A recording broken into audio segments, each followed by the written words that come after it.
But that's not us. We're not we're not playing arcade games. There's no arcade games here. Even though apparently this player does like to do that occasionally. We're in 1v1.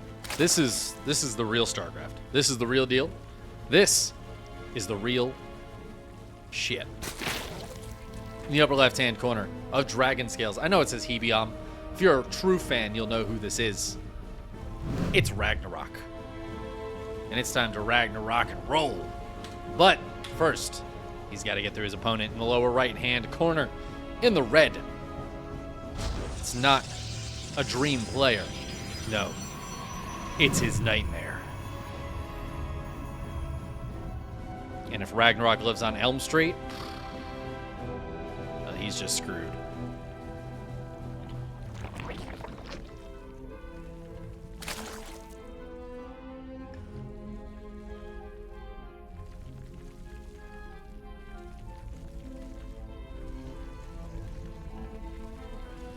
Should I add RagnaroK's name down here? I guess I probably should. That'd be a good streamer thing to do. So I'll do it for you guys. Even though I'm not a good streamer, we'll pretend for a second like I am. Is RagnaroK on a team right now? I know RagnaroK used to be on Alpha X, who sadly dissolved. Mystery Gaming. I'll add that. Add that to the, there we go. I think it's MYG. I think that's their clan tag. Could be wrong. Anyways. Yeah, it is funny to hear apparently RagnaroK, oh yeah, there it is, MYG, look, we got it. Apparently, earlier against Buckstar shot, Buckstar said, oh, you can pick any map. And RagnaroK picked an arcade map, and they played an arcade game together before getting into their match, which is just incredible. I just love that. RagnaroK is awesome. I feel like we should do that. We should just add that. Maybe to the finals. Game 1 of the finals is an arcade game. It doesn't affect the score, but you have to play it. It's just what it is. Imagine like a GSL doing that. Tasteless comes in, it's like, all right, guys, welcome back to the GSL, the grand finals. We've got Dark versus Morrow, and the first thing we're gonna do is play a great game of Nexus Wars between the two of them. They get to pick their teammates from anybody in the top 8. And let's see who can win this first inconsequential game. Just on the main stage, lights blaring, fog machines going, the crowd is cheering, smacking their dongers together. And they're just playing like an auto battler custom game. We need more of that in StarCraft. We need more goofy stuff, you know, just like in between. More players playing goofy game modes.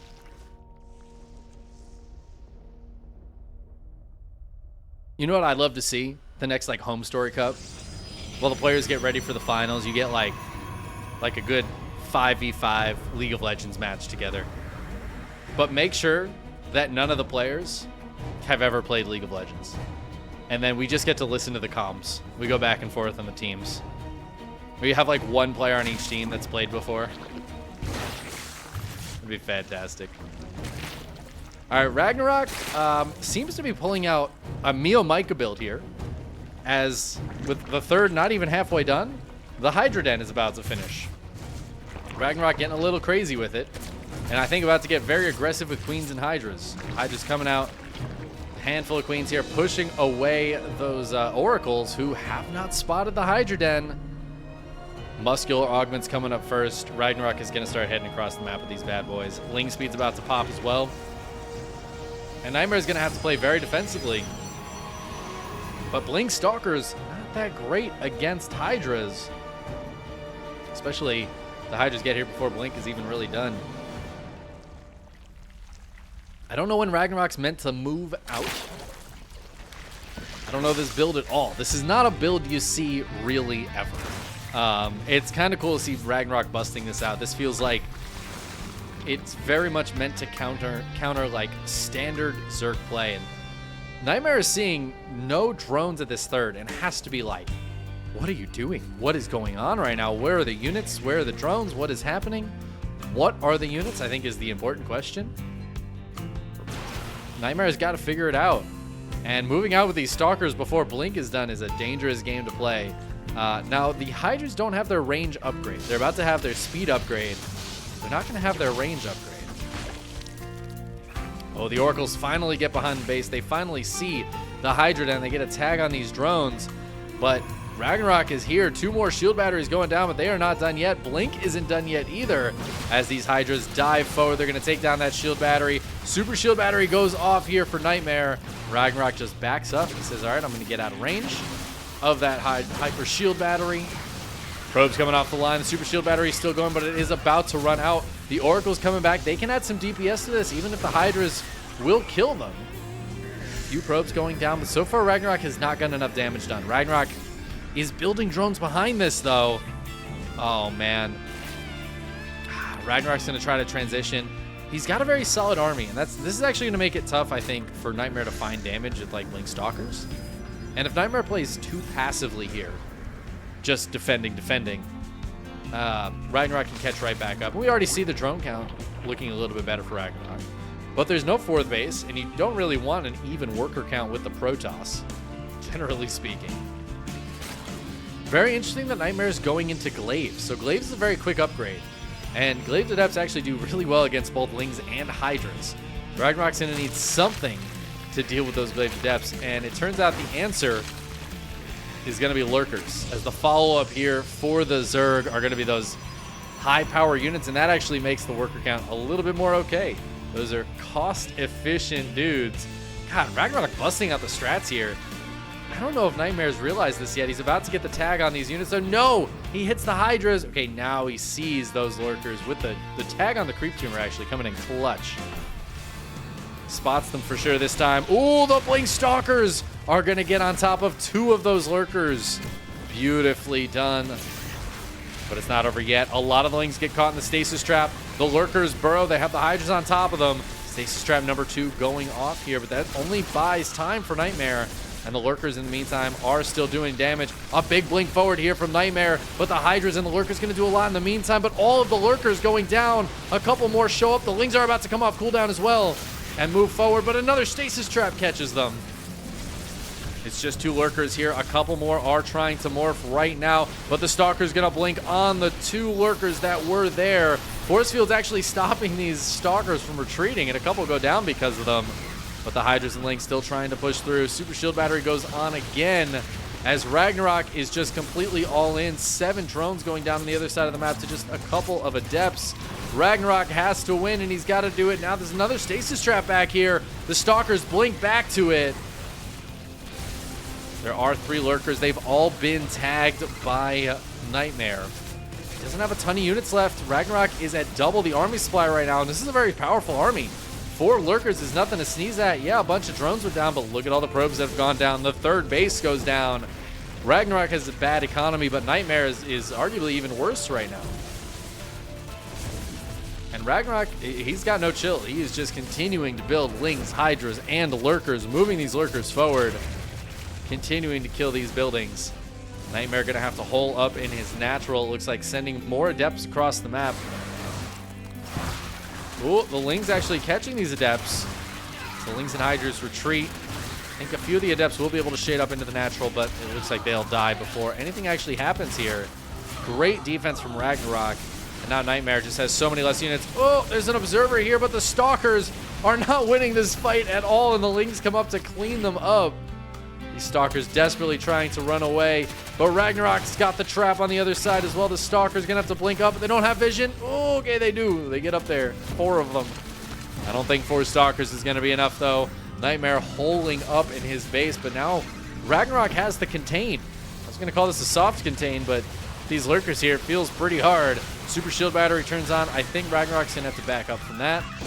This Nexus, though, is not long for this world. That's got to be an immediate cancel. Oh, the Stalkers blink on the Lurkers, but there's 3 more Lurkers on the high ground. Oh, they're getting so much damage done, even with the detection.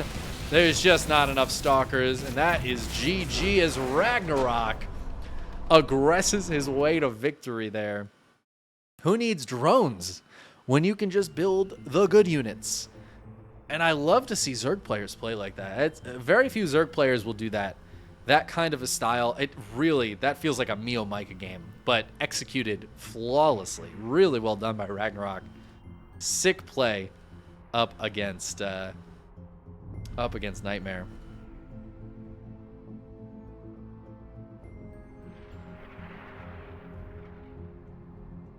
Yeah, I love to see a Zergs play at like a lower economy, higher tech style.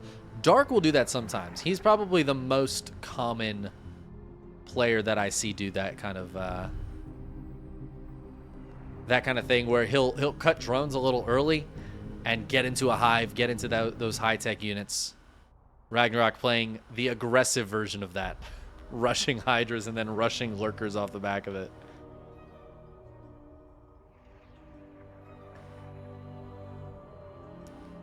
Why did Zerg get Lurkers but Protoss didn't get Reavers? Because Protoss have Disruptors. Disruptors are like Reavers, but you can control where the thing goes, and it just does more damage, and it doesn't just not work like between 25 and 60% of the time. So they're just kind of a better unit. Maybe that's how we need to buff Protoss. Add Reavers to the game. I actually don't think that would help at all. It'd be really funny to see, but I somehow don't think it would help. I could be wrong. Now we're going to hop into this game, but I'm going to have to do some name juggling here because, of course, they spawn in different spots. So excuse me for a moment.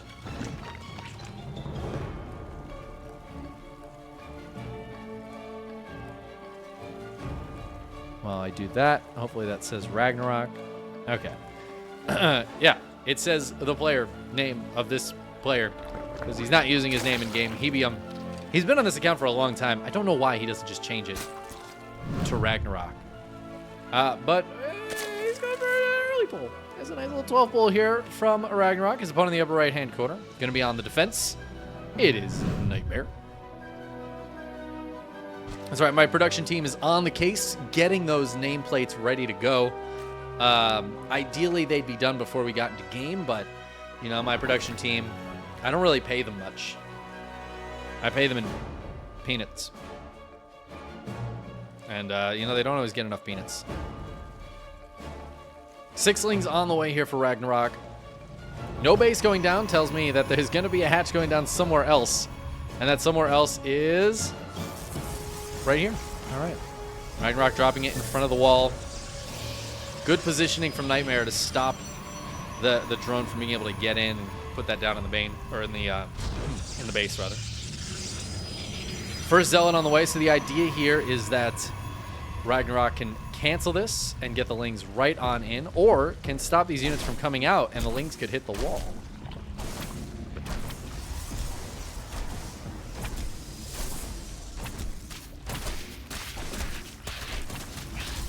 Those Lings are starting to do some damage to this gateway. These two going to head over here, work on this gateway. But as that Cybercore comes up, we could see some shield batteries go down, as well as Adepts coming out here for NightMare. But meantime, the Ling's getting some good damage done. There is another hatch coming down back at home for RagnaroK. So he's going to have that backup macro. But in the meantime, he wants to get some damage done. Zealots are working on this hatchery, but the gateway is going to go down first. RagnaroK getting some good damage done here. I don't know what NightMare is supposed to do to handle this, but the shield battery is really going to help as it pops at the perfect time. The hatch finishes. RagnaroK investing a lot into this, going to start up a queen. These Lings are obviously going to be a lot closer now. Shield batteries are only at half energy because, hey, there was no Nexus down when those went down. And one of the more recent nerfs we got involved the energy of the shield batteries when they were built. Now with two Adepts down, Two Adepts out, excuse me, and the two Zealots working on that hatchet. Finally goes down. The Adepts shade away, leaving the Zealots on their own, but enough energy at those shield batteries to keep them going. The Adepts now going to come back, make sure everything's cleared, and everything is, in fact, cleared as NightMare takes that Nexus. He holds the front. Was that worth it for RagnaroK? It's a little hard to say. Doesn't really feel like it, as he loses a lot of units to kill one gateway. Obviously forcing a much later Nexus, forcing some static defense here from NightMare. But it's not like RagnaroK's economy is good. He is on 15 drones. Oh, man. And now these Adepts just trading so well with the Lings. They're going to get trapped just as they escape. Which feels like a paradox, but there you go. One of the Adepts finally goes down. The other one will be able to get out of there. Ling speed nowhere to be found here for RagnaroK, who's just now getting into gas mining. RagnaroK's droning up, but NightMare's economy is so much better, and I love this. NightMare chrono boosting probes from both Nexuses, getting into a Twilight Council, just going to play a macro game off of a much better economy than the Zerg. So what do you do here as RagnaroK now? You're down economically. You don't really have any tech. Oh, and this is so sick from NightMare. This is such a great way to take advantage of your opponent just being low on tech, and you know they're forced to drone right now. I think these Glaive Adepts might just kill RagnaroK. NightMare going to be going for the throat. I don't think he's going to commit super hard to them. I don't think he's going to go like 6-gate Glaive Adepts or anything, but he's just going to be putting that pressure on, and there's not really going to be much RagnaroK can do about it. It's just Lings. Ling speed's halfway done, so it will be done in time, but there's no Bane Nest, there's no Roach Warren. So it's going to be Lings and Queens to deflect these Adepts. To defect these Adepts? The Adepts defecting? That means they go to the opposition. They're actually going to start working for RagnaroK once they hit the side of the map. That would be a way for RagnaroK to win, is if all these Adepts defected to RagnaroK's side. Maybe if he got some Neural Parasite up. Oh, the Adepts shade right into the middle of these Lings. Glaives is just not done yet. Neither is Ling speed, but the Ling speed's going to finish before Glaives does. This ends up working out very nicely for RagnaroK, who ends up killing most of those Adepts before the fight even really should have started. Now, NightMare does have the follow-up here with the Resonating Glaives, with the Warp Prism to keep this Adept pressure going, but losing like 4 Adepts for absolutely nothing. I think it was 3, actually, for absolutely nothing, except for a few Lings. The only problem here is RagnaroK has not rebuilt those Lings. RagnaroK has no idea this is coming. And now as more Adepts come in, this Queen's going to start working on the Prism. As the Adepts are going to shade over, try to get some drone damage. 16 more Lings on the way to defend this. So far, this is going great for RagnaroK. I thought this was for sure going to be like a death blow. But I feel like NightMare's not handling this super duper well, giving RagnaroK a chance to get back into this. Obviously, forcing the drones off the third is a little bit painful, but NightMare's third only just started. So economically, NightMare's not in that fantastic of a spot. He needed to get some drone damage done, I think, and he just wasn't able to. Now there's still a chance to take some good fights here. Quite a lot of Glaive Adepts. Roaches are starting to come out, morphing into Ravagers. The Adepts gonna finish that shade? No. They move around up here, stopping that creep from spreading, but a lot of Queens here to push this away. Prism even taking a couple of volleys there.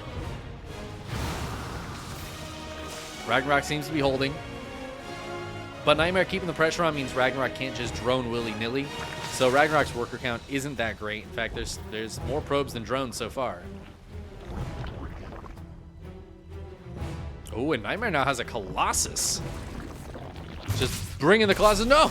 Oh my god, that War Prism. The Prism goes down with the Colossus in it. NightMare with a huge blunder, and the Adepts get fully surrounded. Roaches, Ravagers, and Queens pouncing on them as the Lings surround them. NightMare loses everything in a flash. He had such the perfect position, and just mishandling those Adepts, mishandling the attack, mishandling the Warp Prism with the Colossus in it, his only big tech unit.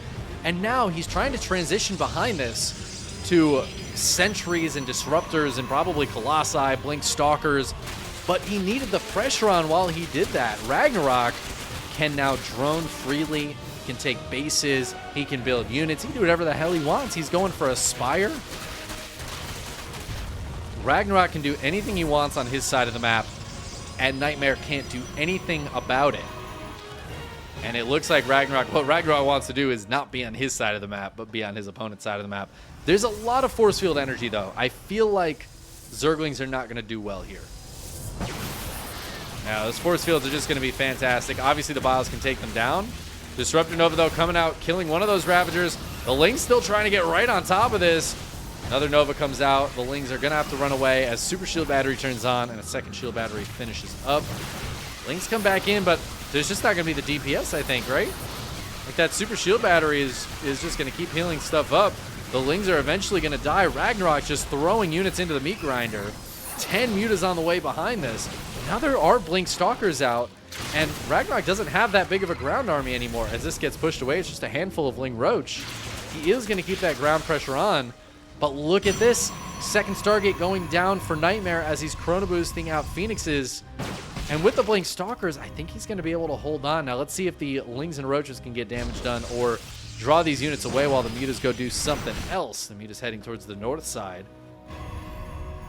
There's no cannon in here just yet, so these probes going to start taking some damage real quick. A bunch of Stalkers warping in, though, and RagnaroK forced to leave as that cannon and those Stalkers are finishing up.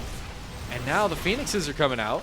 Stalkers blink forward, going to get 2 mutas on the retreat. And just like NightMare mishandled his units on RagnaroK's side of the map, I feel like RagnaroK is completely mishandling this game. These players just playing a game of catch. What we're seeing here is, you know, it's just a good game of catch between friends as they're both attempting to throw this game. The mutas are fighting the Phoenixes straight up, which is usually good for the mutas, but not when there's a shield battery there. And already 7 mutas have died, and RagnaroK is trying to go mass muta, but he's losing so many. The Phoenix count's going to be able to catch up to this real quick. There's already 4 or 5 of them out. And once the Phoenix count gets up to like 7 or 8, the mutas just aren't going to be able to hang with this anymore. NightMare just in too good of a spot. I don't think RagnaroK can crack this. I have no idea why he's taking these fights. He feels the need to be out here fighting with the Ling Muta because the mutas are just going to get chased down by these Phoenixes, but the Lings just died to the Stalkers. They're trying to get on top of them. More Lings showing up. The muta's coming in now. Can RagnaroK do this? NightMare is 10 supply up, and there's a bunch of Zealots back here. They don't charge, but who needs it when the Lings are running into you? And every time RagnaroK retreats, he's losing so much supply. The trades have been so good for NightMare since we hit this mid-game, and RagnaroK's got a 5th base, but he doesn't have a ton of drones, only 67, and he's hard switching. He's hard switching. The muta's got their +1, but now he's going straight into Hydralisks off the back of this.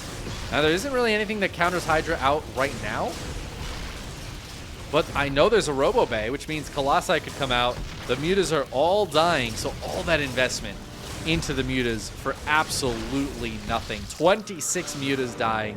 All of them had that +1. RagnaroK is in a terrible, terrible spot right now. Charge is about to finish as his +1. RagnaroK's got Hydras and Lings, and not enough of either of those units to fight this. Nice flank with the Lings, but NightMare just turns around and fights, and he can beat that with the Lings. The Hydras are here ready to fight, but there's so many charge lots, and guess what, guys? Charge lots actually hard counter Hydralisks. The Stalkers blink forward to clean these up, and GG gets called as NightMare ties up the series despite absolutely throwing away the vast majority of his army at the beginning of that game. Honestly, crazy ass game. Some big mistakes on both sides, but hey, that's what StarCraft is all about. StarCraft is just trying to make less mistakes than your opponent. And this is why somebody said it earlier, oh, if I was in that game, I would have left when I lost that Colossus. I think a lot of us would. I think a lot of pro players would have. I know a lot of pro players Something goes bad like that, all the Adepts are dead, the Colossus dies in the Warp Prism. The game is over. It should be over. Unless you make one choice to counter one option of your opponent, and that's the option they choose. And in that case, that's exactly what happened. Those sentries, I mean, that would have been honestly not a great use of Warpins there for NightMare. Unless RagnaroK goes mass sling and tries to crack into you, in which case you just drop a ton of force fields and hit a super shield battery. And all of a sudden, RagnaroK's just throwing away units for no reason. NightMare get right back into that game.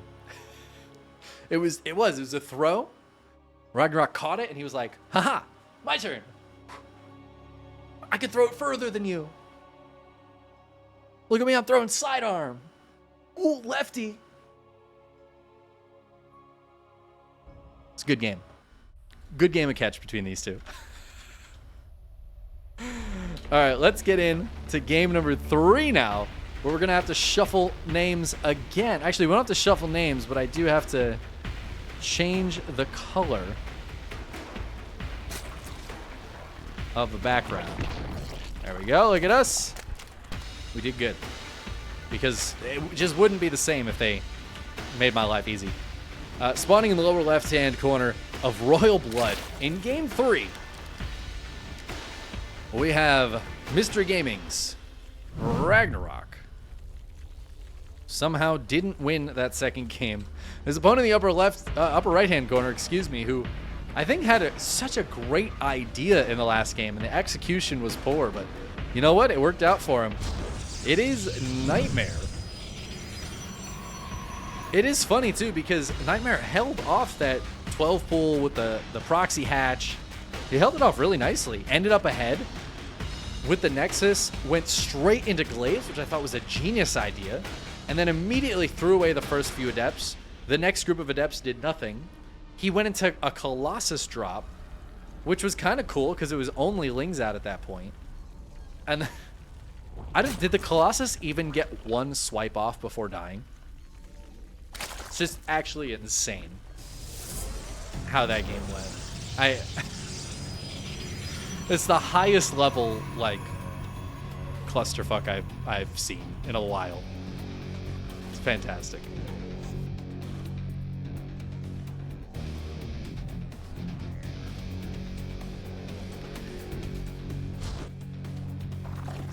Possum Wizard speculating that it's tournament nerves.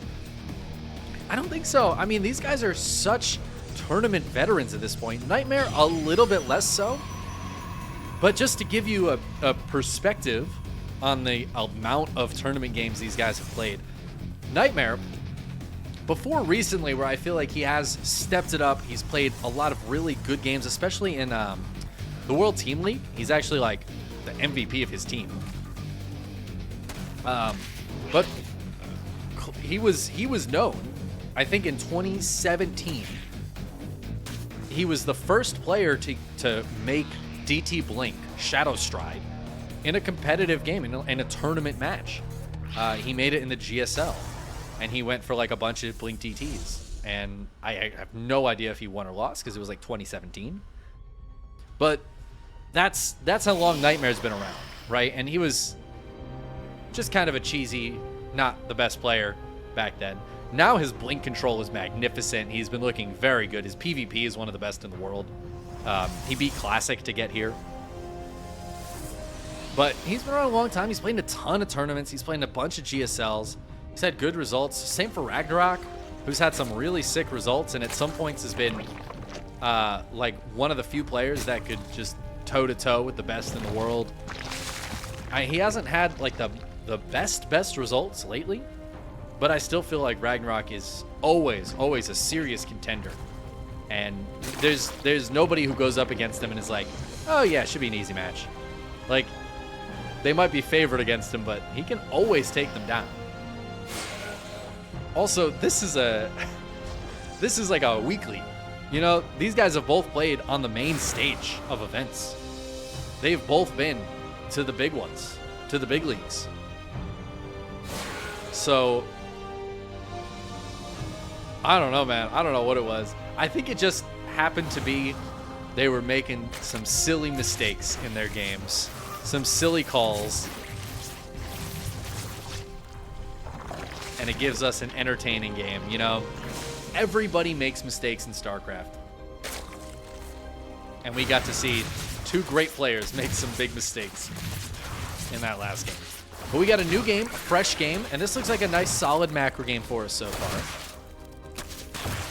As I say that, there's 6 roaches on the way for RagnaroK, who stopped droning at 40. So by macro game, I guess I mean it wasn't a proxy hatch 12 full this game. How about that? Now, NightMare's got a robo coming up back at home, but it was a Stargate opener. I don't think NightMare realizes what he's up against at all. Where is that Oracle? There are 2 Oracles around. Okay, they're pulling home. They're pulling home. I think he's realized the Adepts might have spotted the roaches coming out. This third base, he needs shield batteries at it. I think he needs to pump out an Immortal immediately. Honestly, I wouldn't hate to see a Void Ray here. But RagnaroK starts droning. What is happening? Okay, he built 1 drone.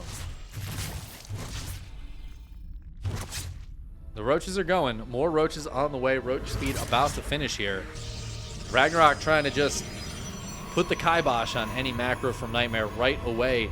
NightMare does not have a lot of stuff. He's trying to get into Blink, but I feel like that money might be better spent getting units out instead of Blink. Second Immortal on the way. The roaches are here, though. That first Immortal needs to come out and fight. Shield battery is going to go down, but oh, lovely force field. And the 2 Oracles turn on as well. They'll be able to kill a couple of these roaches on the retreat.